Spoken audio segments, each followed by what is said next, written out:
Welcome to the Big Picture podcast. I'm Kiran Khepar, a principal in the market access team here at Ipsos UK. Today we'll be exploring how breakthrough obesity treatments such as GLP-1s are challenging existing access frameworks. I'm joined by Neil Grubert, a global independent market access expert who'll be talking us through this topic. Welcome, Neil, and thank you for joining. Pleasure. Thank you for the invitation, Kiran. So I thought we'd first discuss perhaps the landscape and then some barriers and bottlenecks, and then we'll focus more on kind of solutions and looking forward. How does that sound? Sounds good to me. Perfect. So if I could just start by asking you about obesity in itself. So how does the characterization of obesity impact payer decisions? And I know offline we spoke about sometimes it's sadly still seen as a lifestyle choice versus a disease in its own right. So I thought I'd gauge your thoughts on that. Yeah, I think that's absolutely central, really, that perception of the disease, whether it's a lifestyle condition or indeed a chronic disease. And I think the unfortunate reality is that all too often healthcare systems and payers more specifically do see it as a lifestyle condition, which has profound implications for the way they manage or fail to manage it, and also specifically for the reimbursement of anti-obesity medications. And on that note, then we're seeing a rise in the use of GLP-1s, right, in obesity treatment. How would you characterize the emergence of those treatments and the usage over the last few years, based on your experience? So, of course, we have to bear in mind they were developed primarily as treatments for type 2 diabetes. And I think the obesity indication is what's really brought them to the world's attention in the last couple of years in particular, and is really the reason for the enormous interest in that category of drugs now. I mean, bearing in mind that in type 2 diabetes, as a class, they were entering a very mature market with intense competition. But as anti-obesity medications, it's a very different picture because there's really a dearth of alternatives. Yeah. And I think that's what's excited the interest, both from the clinical community, but also from the media, and perhaps more particularly social media, and has generated this sort of firestorm of interest in the GLP-1s. And so you mentioned that, it was kind of historically around diabetes, and now we're seeing it in the obesity space.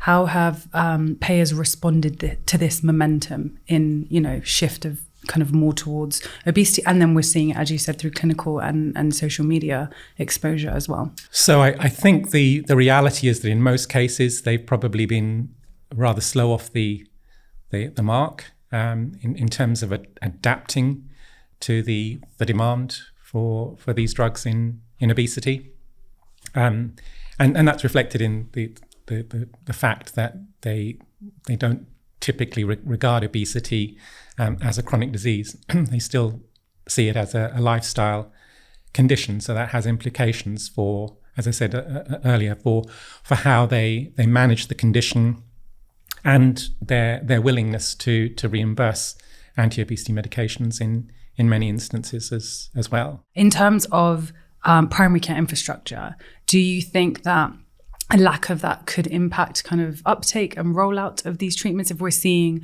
a rise in a kind of a demand for it? Almost trying to understand the supply side is what I'm trying to get at. I mean, it's obviously difficult to generalize for the world as a whole, because Correct. The organization of healthcare varies so much from country to country. Some countries may prefer to manage obesity through secondary or even tertiary care. I mean, that's certainly the case in the UK, for example, at present, whereas others may be more geared up to primary care management. I think the reality is also that what we're seeing is in many cases, patients or people are seeking their own treatment through online pharmacies. So right. Really, in that case, they're relying on primary care at best. And one of the problems I think in terms of generally of the management of obesity. Although GLP-1s are very effective, they're really only part of the solution.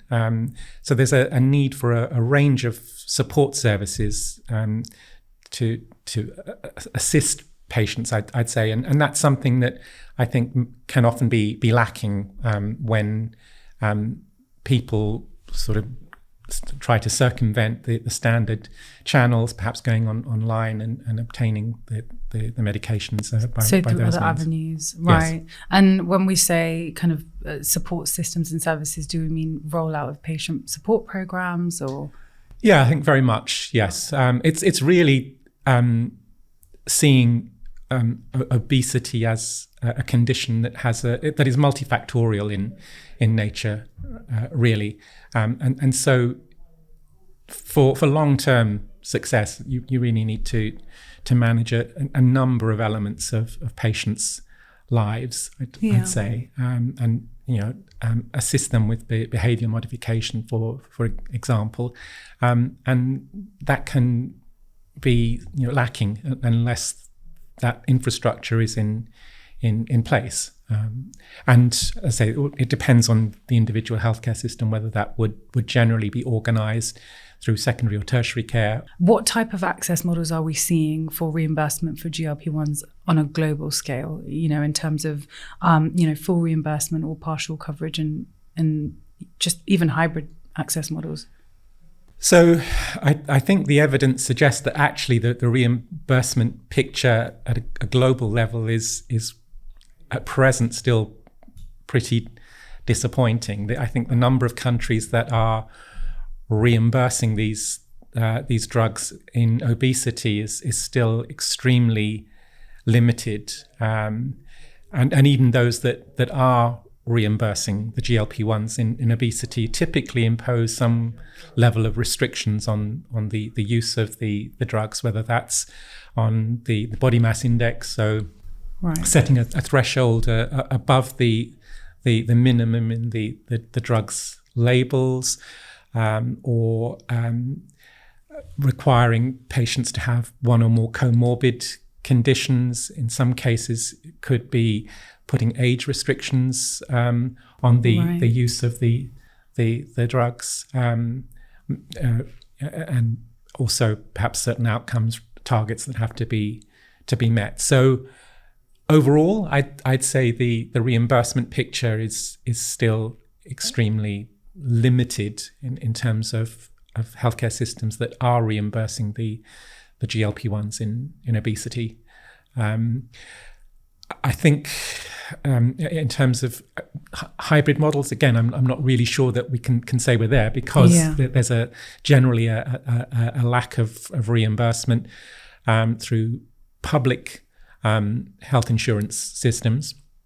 And the picture can be a little different in the private sector, but of course in many countries that's a relatively marginal part of the healthcare system. Certainly in most of Europe, I'd say typically around 10% of the population would be relying on private health insurance, either as their primary source of insurance or as a complement to public sector insurance. Now that picture may be somewhat different in an indication such as obesity. In some other parts of the world, notably in North America, perhaps the picture is a little better. But even there, it still leaves a lot to be desired in terms of patients' access to reimbursed medications in this indication. So if we take the US market as a case in point, I think one survey conducted last year found that around 50% of employers and health plans either were offering some degree of coverage of the GLP-1s in obesity or were considering doing that, but that still leaves half that either weren't doing so or were not considering doing so. And you also have a certain percentage that are currently covering these drugs, but are actually thinking of discontinuing coverage. So some progress, but also I think the risk of some retrenchment from where we are. If you look beyond commercial insurance, which is the dominant source of health insurance coverage for the US population. But if you look at Medicare, for example, there's no coverage there. So that's primarily the population of seniors, so those aged 65 and older. And then it's an interesting picture in Medicaid in the United States, which is a program for people on low incomes, which is administered at the state level. So it's a very varied picture state by state. So I think around a dozen or so states offer some degree of coverage of GLP-1s in obesity in their Medicaid programs. One question I had was around key markets. So any specific markets that stand out to you that perhaps are diverging from others, or is it still a bit too vague to tell yet?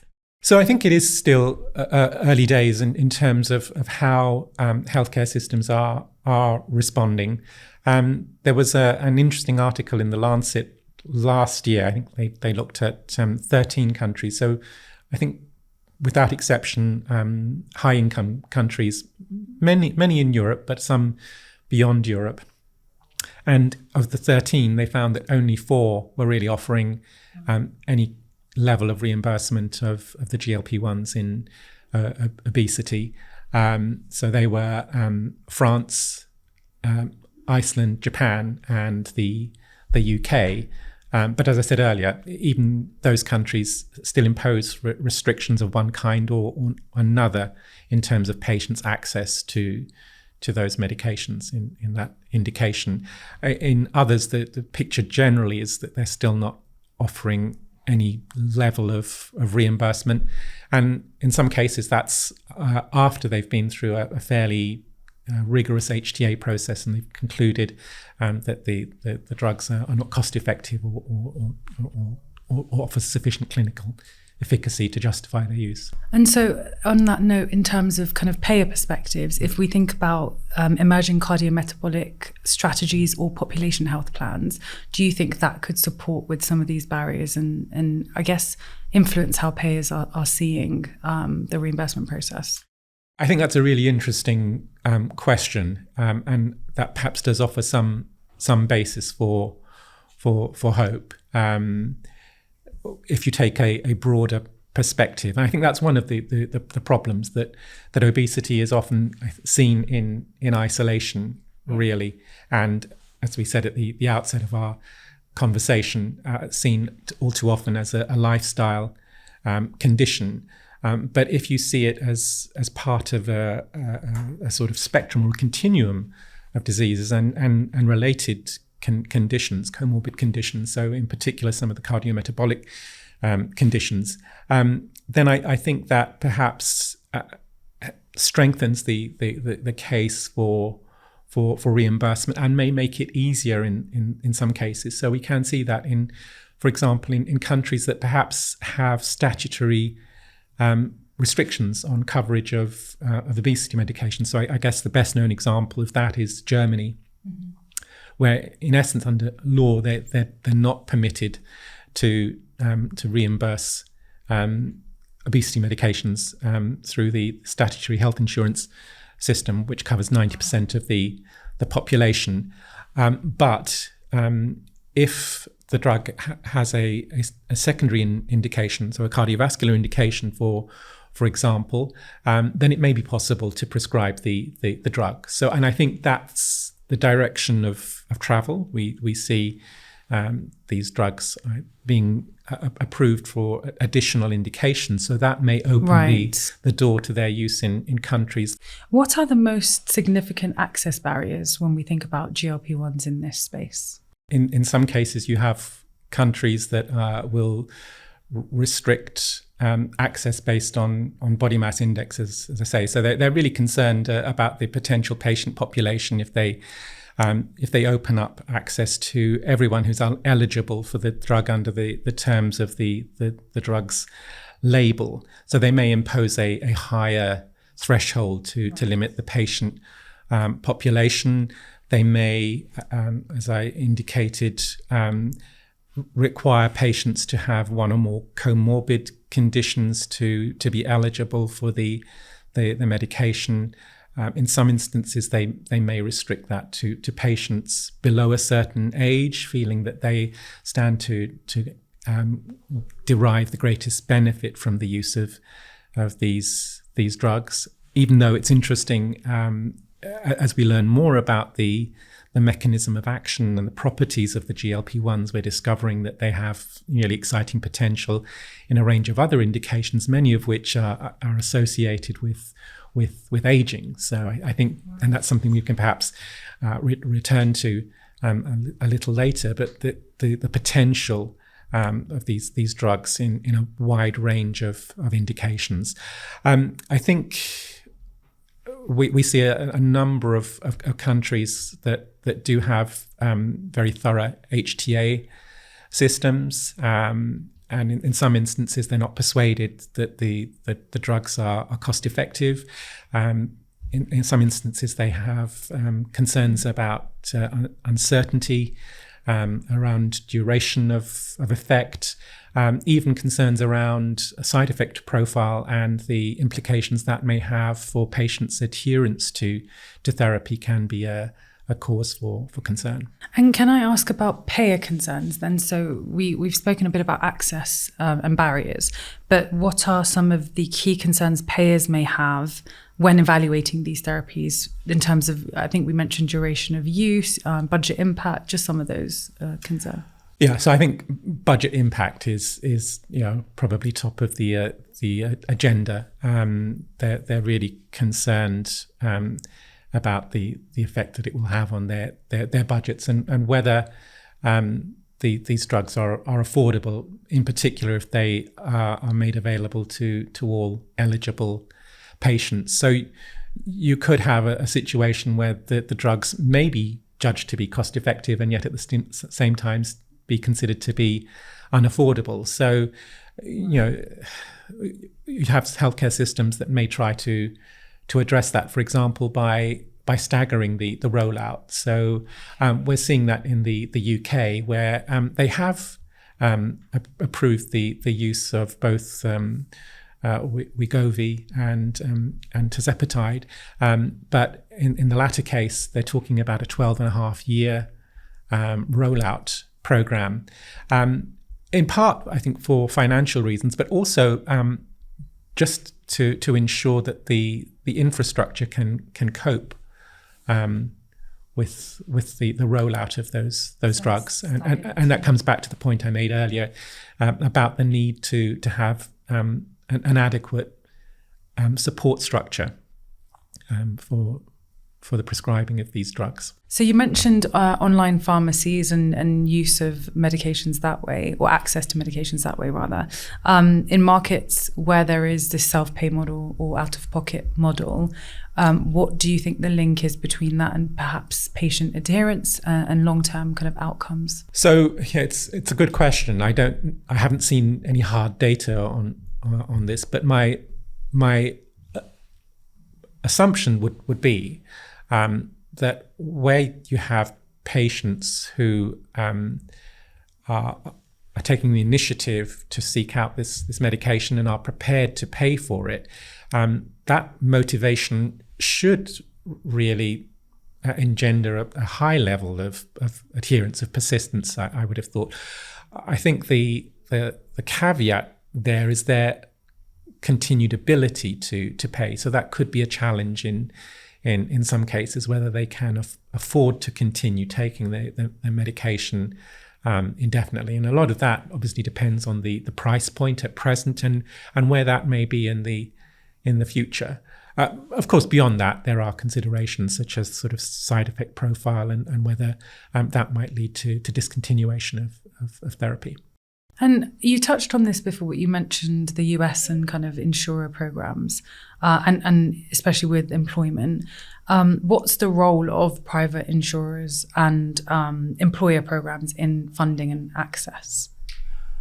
It is a mixed picture, as I say. I think the evidence suggests that a lot of employers and health plans are still unwilling or wary about covering the GLP-1s in obesity. There are others that are more open to to covering these drugs. Although there again, I think they would typically impose quite tough conditions on their use. For example, there may be prior authorization requirements, so requiring the prescribing physician to submit a written justification for the use of the medication in a given patient.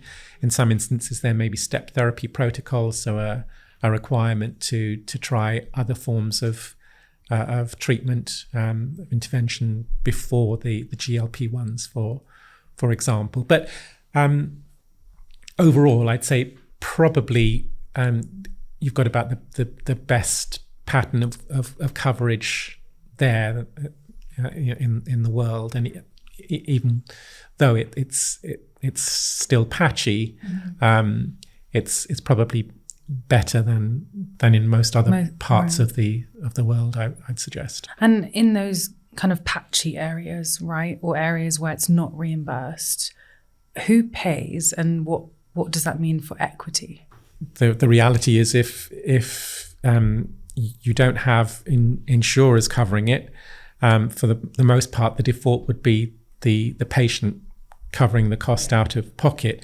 It should be said that in particular in North America, especially the United States, you do have patient assistance programs for those who are sort of economically disadvantaged, so they may be able to obtain their medications through those means.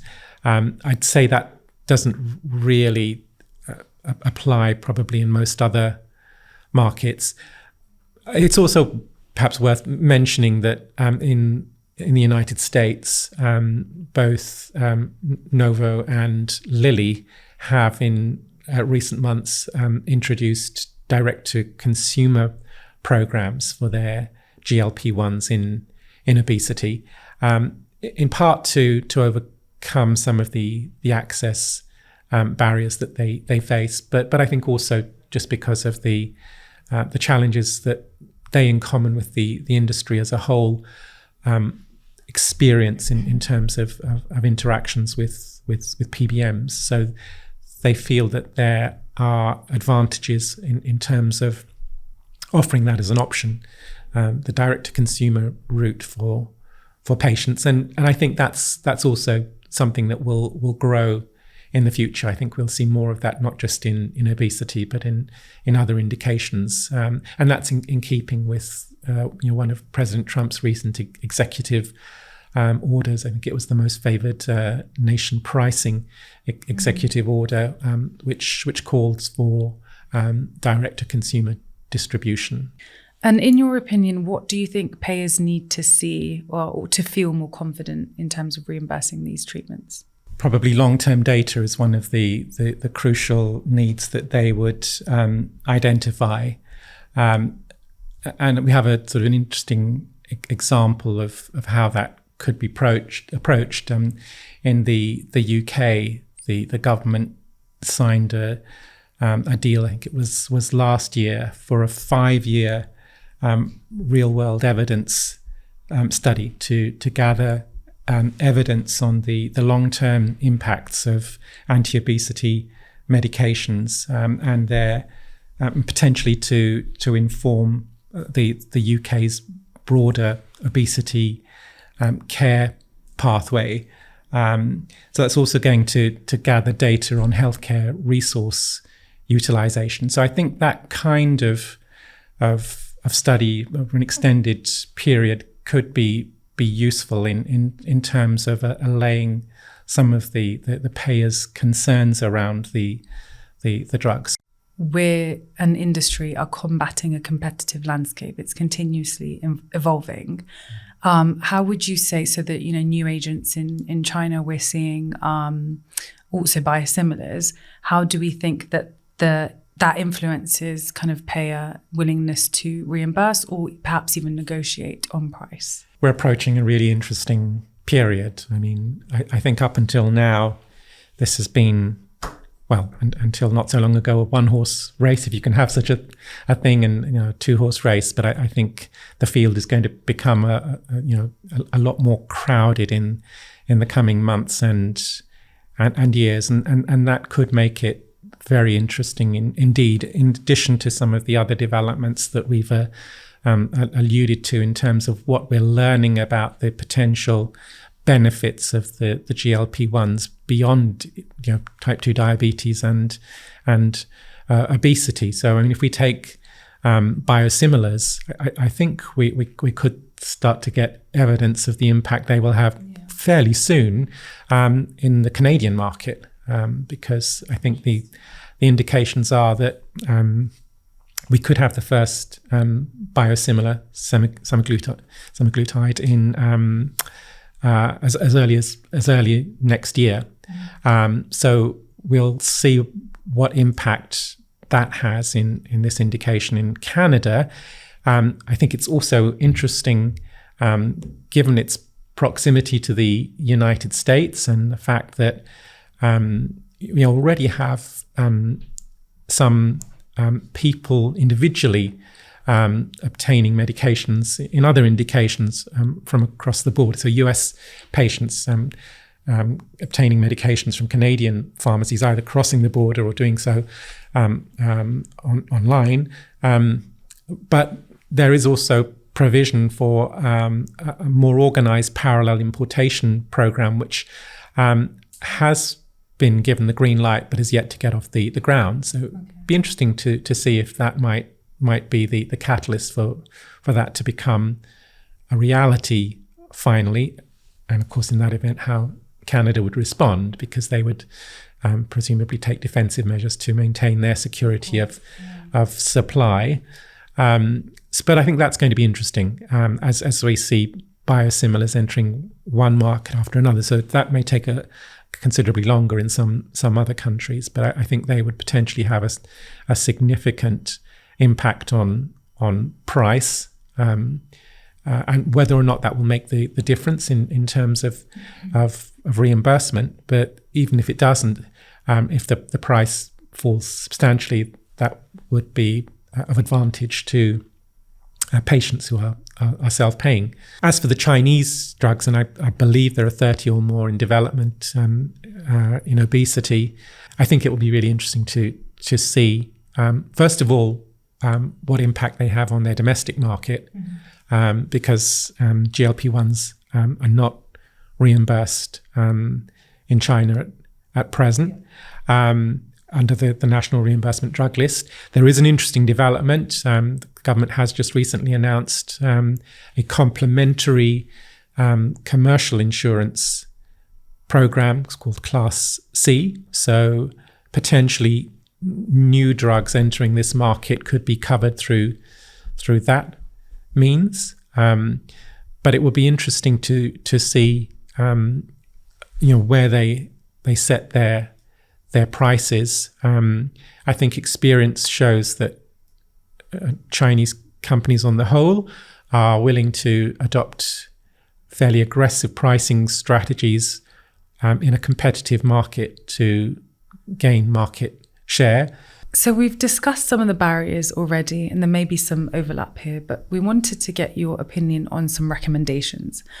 So, for example, if we look at each stakeholder as an individual, so industry, payers, and providers, if you could recommend a single actionable step for each to improve access to obesity medications, what would you say? For payers, I'd really appeal to them to recognize obesity as a chronic condition, and also to recognize the benefits to patients, but also to society as a whole of treating it as such.